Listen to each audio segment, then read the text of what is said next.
اسلام اور کفر کے درمیان حد فاصل نماز ہے۔ عن جابر رضی اللہ عنہ قال قال رسول اللہ صلی اللہ علیہ وسلم بین الرجل و بین الشرک والکفر ترک الصلاۃ، رواہ مسلم۔ حضرت جابر رضی اللہ عنہ سے روایت ہے کہ رسول اللہ صلی اللہ علیہ وسلم نے فرمایا، آدمی اور شرک یا کفر کے درمیان حد فاصل ترک نماز ہے، یعنی نماز کا پڑھنا یا چھوڑنا اس کو ایک طرف یا دوسری طرف لے آتا ہے۔ اسے مسلم نے روایت کیا ہے۔ مثلاً ایک شخص مسلمان ہے، اسلام کی حفاظت میں ہے، یہ حفاظت جو ہے یہ نماز کے ساتھ ہے، یا یوں سے کہیے کہ نماز ہی کی یہ باؤنڈری۔ جب کوئی شخص نماز نہیں پڑھتا، اس عہد کو توڑتا ہے تو وہ کٹ جاتی ہے ڈور جس سے وہ محفوظ تھا، اور اس کے بعد وہ اسلام کی حدوں سے نکل کر کفر کے قریب ہو جاتا ہے یا اس میں داخل ہو جاتا ہے۔ 10 برس کی عمر میں اگر بچہ نماز کا عادی نہ بنے تو اسے مار کر نماز پڑھوانی چاہیے، یعنی سختی کی جا سکتی ہے۔ عن عمرو بن شعیب عن ابیہ عن جدہ رضی اللہ عنہما قال قال رسول اللہ صلی اللہ علیہ وسلم مروا اولادکم بالصلاۃ وهم ابناء 7 سنین واضربوهم علیہا وهم ابناء 10 سنین وفرقوا بینہم فی المضاجع، رواہ ابو داود۔ حضرت عمر اپنے باپ شعیب سے اور شعیب اپنے دادا عبداللہ بن عمرو بن عاص سے روایت کرتے ہیں کہ رسول اللہ صلی اللہ علیہ وسلم نے فرمایا، جب تمہارے بچے 7 برس کے ہو جائیں تو انہیں نماز پڑھنے کا حکم دو، جب 10 برس کے ہو جائیں اور نماز باقاعدگی سے نہ پڑھیں تو نماز پڑھانے کے لیے انہیں مارو، نیز 10 برس کی عمر کے بچوں کو علیحدہ علیحدہ بستروں پر سلاؤ۔ اسے ابو داؤد نے روایت کیا ہے۔ 10 سال کی عمر تک بچے کی عادتیں پختہ ہو جاتی ہیں۔ اگر اس عمر میں والدین کچھ محنت کر لیں، تکلیف کر لیں، تو باقی زندگی میں پھر آسانی ہو جائے گی، کیونکہ والدین سے پوچھا جائے گا بچوں کی تربیت کے بارے میں۔ قرآن پاک میں اللہ تعالیٰ فرماتے ہیں، یا ایھا الذین آمنوا قوا انفسکم واہلیکم نارا، اے لوگو جو ایمان لائے ہو، بچاؤ اپنے آپ کو اور اپنے اہل و عیال کو آگ سے۔ ہم سمجھتے ہیں ایمان اور آگ، ہم نے تو کلمہ پڑھ لیا، ہمیں آگ کیوں چھوئے گی؟ اللہ تعالیٰ ایمان والوں ہی سے فرما رہے ہیں کہ اپنے آپ کو اور اپنے بچوں کو، بیوی کو، گھر والوں کو، اہل و عیال کو آگ سے بچاؤ، یعنی ان کی اسلامی خطوط پر تربیت کرو تاکہ وہ اللہ کے بندے بن کر زندگی بسر کر سکیں۔ اگر کوئی شخص اس سلسلے میں کوتاہی کرتا ہے تو اس سے پوچھ ہوگی۔ بہرحال یہاں 7 برس کی عمر سے نماز کی ابتدا کا حکم، اس سے پہلے بچوں کو تکلیف نہیں دینی چاہیے۔ اگر خود شوق سے کچھ کرتے ہیں، مثلا ماں نماز پڑھی، ساتھ آ کے سجدے کرتے ہیں، بیٹھ جاتے ہیں، تو ٹھیک ہے، لیکن 7 سال سے پہلے انہیں تکلیف نہیں دینی چاہیے۔ اس میں ضرور کوئی حکمت ہوگی کہ 7 سال ہی، کیونکہ اس وقت تک بچہ اپنے کام بہت سے خود کرنے کا عادی ہو جاتا ہے، اہل ہو جاتا ہے۔ 7 سال کے کم عمر بچے کو مثلا 6 سال میں آپ کو ہاتھ بھی دھلانے ہیں، آپ کو منہ بھی دھلانا ہے، تو ماؤں کے لیے ایک بہت تکلیف ہو جاتی۔ لیکن عام طور پر 7 سال کا بچہ اپنے یہ کام خود کو واش کر سکتا ہے، خود کو صاف کر سکتا ہے، نہا سکتا ہے، وضو کر سکتا ہے، تو 7 سال کی عمر میں ابتدا کی جائے اور 3 سال تک نرمی سے اسے نماز کا عادی بنایا جائے۔ جب 10 سال کا ہو جائے تو پابندی شروع کرا دی جائے، اور اب اگر پابندی نہ کرے تو سختی کی جائے۔ لیکن انشاءاللہ جو 7 سال سے ابتدا کرا دے گا اس کو 10 سال میں سختی کی ضرورت نہیں رہے گی، اور اس میں آپ پھر تدریج سے کام لے سکتے ہیں۔ مثلا میں نے اپنے بچوں کے ساتھ یہ کیا کہ ان کو جو 7ویں سال کی جو برتھ ڈے آپ سیلیبریٹ کرتے ہیں تو کیک کھلانے کی بجائے بٹھا کے یہ بتایا کہ نماز کتنی امپورٹنٹ ہے، اور آج سے تم 7 سال کے ہو گئے ہو اور ہم سب مل کر مغرب کی نماز پڑھیں گے۔ میں نے یہ نہیں کہا کہ تم پڑھو، بلکہ ہم پڑھیں گے، اور ساتھ کھڑے ہو کر وضو کروایا، ساتھ کھڑے ہو کر نماز پڑھائی۔ اس سے بچے کو کچھ بھی مشکل نہیں ہوئی۔ نماز سے پہلے وضو ایک مشکل کام ہوتا ہے، جو وہ مرحلہ پار کر جائے اس کے لیے اگلا مرحلہ آسان ہو جاتا ہے۔ تو مائیں اگر وضو کرتے وقت تھوڑا سا وقت 5-7 منٹ لگائیں اور ساتھ وضو کرائیں، اس سے وضو کی بھی اصلاح ہوگی انشاءاللہ، کہ دیکھا جائے گا کہ وہ اپنے کپڑے تو نہیں بھگو رہے یا باتھ روم تو نہیں بھگو رہے، کیونکہ بہت دفعہ دیکھنے میں آتا ہے اب تک کہ بچے تو کیا، بڑے بڑے میچور لوگ جب کسی واش روم سے نکلتے ہیں تو سارا واش روم یوں لگتا ہے جیسے کوئی نہا کے نکلا ہو یہاں سے۔ مجھے کبھی سمجھ نہیں آئی کہ اس قدر پانی گرانے کی، کہ جو سنک سے باہر زمین پر بھی پورا پھیل جائے اور کپڑے بھی اور سب کچھ گندا کرے، اس کی آخر کیا وجہ ہے اور اس کی ضرورت کیا ہے؟ جب ہم وضو کرتے ہیں تو نہاتے تو نہیں ہیں، لیکن منظر باتھ روم میں نہانے کا ہی نظر آتا ہے۔ خیر، اب دیکھیں کہ بچوں کو جب وضو کرائیں تو اس وقت بھی انہیں بتائیں کہ پانی بہت نہیں استعمال کرنا، اور کس طریقے سے وہ کریں گے انشاءاللہ اس کا طریقہ آگے پورا آئے گا، آپ اپنا سب چیک کر لیجئے، بچوں کا بھی کر لیجئے۔ پھر اس کے بعد یہ کہ ساتھ کھڑا کر کے نماز پڑھائیں، کیونکہ تنہا نماز پڑھنے میں کوتاہی ہوتی ہے، مشکل لگتی ہے۔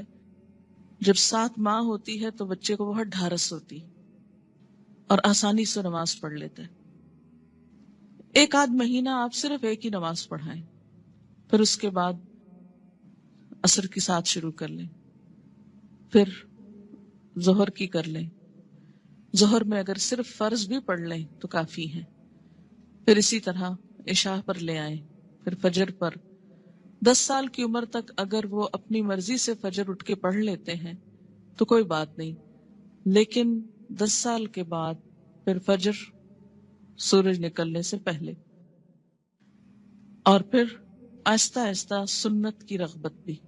فجر کی تو سنت خیر پڑھی ہی جائے گی، لیکن باقی نمازوں میں آہستہ آہستہ رغبت، حتیٰ کہ جب بالغ ہوں، 12 سال 13 14، مختلف بچوں کی مختلف بلوغت کی عمر ہوتی ہے، تو اس وقت پھر ان کو دین کی ایسی باتیں ساتھ پڑھائیں کہ جس سے ان کے دل میں سنت پڑھنے کی، نفل پڑھنے کی محبت پیدا ہو جائے، اور وہ نماز سے بھاگے نہیں بلکہ نماز سے محبت کرے، ایسی ہی جیسے اللہ کے رسول صلی اللہ علیہ وسلم فرماتے تھے، اٹھو بلال، نماز قائم کرو اور ہمیں راحت پہنچاؤ، کہ نماز ایک خوشی کی خبر بن جائے، نہ کہ ایک پریشانی کی۔ اور اس میں تھوڑی سی محنت کی ضرورت ہے۔ اگر کوئی بچہ محنت کے باوجود، کوشش کے باوجود نہ پڑھنے کی طرف آئے تو پھر خصوصی طور پر دعا مانگے، نفل حاجت کے پڑھ کر خصوصی دعا بچے کے لیے مانگے کہ اللہ تعالیٰ اس کے لیے یہ کام آسان کر دے اور اس کے دل میں یہ محبت پیدا کر دے۔ اب دیکھیں کہ اگر آپ بچوں کو نماز کا عادی کر دیں گے تو آپ کو کتنا فائدہ ہے، کہ ہر نماز میں جب وہ پڑھیں گے ربنا اغفر لی ولوالدی، یعنی ہر نماز کے اندر وہ آپ کے لیے دعائیں کریں گے، ربنا اغفر لی ولوالدی، اللہ مجھ کو معاف کر دے اور میرے والدین کو کر دے۔ مفت کی دعائیں ملتی جائیں گی ساری زندگی، دنیا سے چلے بھی جائیں تو پیچھے سے بچے دعائیں کریں گے، ورنہ الگ سے کس کو یاد رہتا ہے کہ وہ دعا کرے۔ اور ایسے ہی بچے پھر ماں باپ کے لیے صدقہ جاریہ ہو جاتے ہیں۔ صرف نماز عصر کا فوت ہونا ایسا ہے جیسے کسی کا مال اور اہل و عیال لٹ جائے۔ عن ابن عمر رضی اللہ عنہما قال قال رسول اللہ صلی اللہ علیہ وسلم الذی تفوتہ صلاۃ العصر فکأنما وتر اہلہ ومالہ، متفق علیہ۔ حضرت عبداللہ بن عمر سے روایت ہے، رسول اللہ صلی اللہ علیہ وسلم نے فرمایا، جس شخص کی نماز عصر فوت ہو جائے اس کی حالت اس شخص کی طرح ہے جس کا اہل و عیال اور مال و اسباب ہلاک ہو گیا ہو۔ صرف نماز عصر قضا کرنا ایسا ہے گویا کسی کا گھر گر جائے، بال بچے سب مر جائیں اس میں، اور پورا مال بھی تباہ ہو جائے، یا گھر والوں سمیت گھر کو آگ لگ جائے اور ہر چیز راکھ ہو جائے۔ ایسا حادثہ اگر کہیں ہو جائے تو انسان دنوں یاد رکھتا ہے، لیکن نماز قضا کر کے کتنا دکھ اور تکلیف ہم محسوس کرتے ہیں وہ ہم سب اپنے دلوں سے پوچھ سکتے ہیں۔ یہ نقصان دنیا میں نظر نہیں آتا اس لیے دکھ بھی نہیں ہوتا، آخرت کے دن یہ نقصان نظر آئے گا اور تلافی کی کوئی صورت نہ ہوگی، کوئی موقع نہ ہوگا۔ اچھا، یہ جو حدیث ہے یہ بخاری اور مسلم نے روایت کی ہے، یعنی متفق علیہ حدیث ہے، یعنی کوئی ایسی کھیل مذاق کی بات نہیں ہے کہ ایسے ڈرا رہے۔ نماز سے غفلت کی سزا۔ حضرت سمرہ بن جندب رضی اللہ تعالی عنہ روایت کرتے ہیں کہ آن حضور صلی اللہ علیہ وسلم اپنے اصحاب سے پوچھا کرتے، کیا تم میں سے کسی نے کوئی خواب دیکھا ہے؟ سمرہ کہتے ہیں، پھر اللہ تعالیٰ جس کے لیے چاہتا وہ اپنا خواب بیان کرتا، یعنی اللہ کے اذن سے لوگ اپنا خواب بیان کرتے۔ ایک دن صبح کے وقت ایسا ہوا، آن حضرت صلی اللہ علیہ وسلم نے فرمایا، گزشتہ رات کو میرے پاس 2 فرشتے آئے، جبرائیل اور میکائیل علیہم السلام۔ دونوں نے مجھ کو اٹھایا اور کہنے لگے چلو۔ میں ان کے ساتھ چلا، ایک آدمی کے پاس پہنچے جو کروٹ پر لیٹا ہے، یعنی پہلو پہ لیٹا ہوا ہے، اور دوسرا شخص جو ایک فرشتہ ہے پتھر لیے ہوئے اس کے سر پہ کھڑا ہے۔ وہ کیا کرتا ہے؟ جھک کر پتھر سے اس کا سر کچل ڈالتا ہے، یعنی کھڑا آدمی جھک کر پتھر سے سر کچلتا ہے اور پتھر ڈھلک کر ادھر آ جاتا ہے، یعنی جب وہ پھینکتا ہے سر کچل کر پتھر دوسری طرف چلا جاتا ہے۔ وہ شخص پتھر کو سنبھالنے کے لیے جاتا ہے، دوسری طرف جا کے پتھر اٹھاتا ہے، اور جب پتھر لے کر آتا ہے تو اس لیٹے ہوئے شخص کا سر جڑ کر جیسے پہلے تھا ویسے ہی ہو چکا ہوتا ہے۔ پھر وہ پتھر مار کر اس کا سر کچلتا ہے۔ ایسا ہی پھر برابر ہوتا رہتا ہے کہ مارا جاتا ہے، سر کچلا جاتا ہے، جب تک پتھر کو دوبارہ اٹھایا جاتا ہے سر پھر درست ہو جاتا ہے، پھر مارا جاتا ہے۔ یہ بار بار سر کا درست ہونا اور بار بار مارا جانا یہ دراصل عذاب کی شدت کی طرف اشارہ ہے۔ میں نے کہا، کس نے؟ نبی صلی اللہ علیہ وسلم نے ان فرشتوں سے پوچھا، سبحان اللہ، یہ دونوں کون ہیں؟ انہوں نے کہا، چلو، یعنی ابھی نہیں پوچھو۔ ہم پھر چل پڑے اور ایک شخص پر پہنچے جو سیدھا لیٹا ہوا ہے، چت لیٹا ہوا ہے، اور اس کے پاس ایک اور شخص لوہے کی سنی لیے ہوئے کھڑا ہے، یعنی لوہے کا ایک ہیمر سا۔ وہ کیا کرتا ہے؟ اس کے منہ کے ایک طرف جا کر اس کا گلپھڑا گدی تک پھاڑ ڈالتا ہے، یعنی منہ کے اندر سے، اور نتنے اور آنکھ کو بھی اسی طرح گدی تک چیر دیتا ہے، نتنے کو بھی آنکھ کو بھی